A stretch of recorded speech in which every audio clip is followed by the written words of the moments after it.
Premier Christy Clark was in Nanaimo today selling her new jobs plan and addressing the Vancouver Island Economic Summit.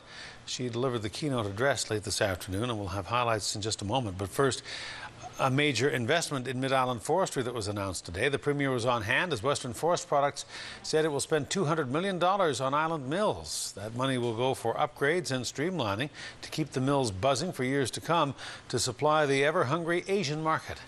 Steve Colterman has the story. A truck driver hits the road with another full load of lumber processed at the Western Forest Products mill in Nanaimo. And there will be a lot more where that came from. Next year, we'll start implementing a $200 million capital plan.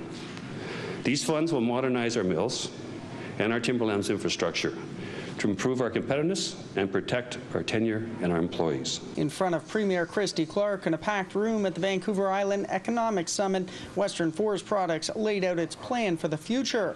The capital investment will create an estimated 1,000 new jobs on Vancouver Island, bringing Western Forest Products island workforce up to more than 3,100 people. The economic impact will be more than $1 billion a year. The only way we can do this is to continue to stay profitable, and we are very fortunate in probably the worst markets we've seen in the last 10 years.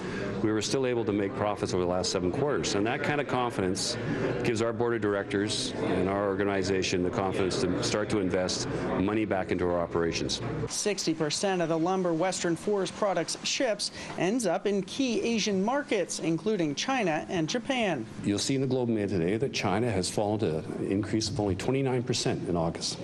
Well, I'd like to know where else in the North American and world market is share going by 29%. So if China only grows by 29% for the next 6 years, I'll be happy.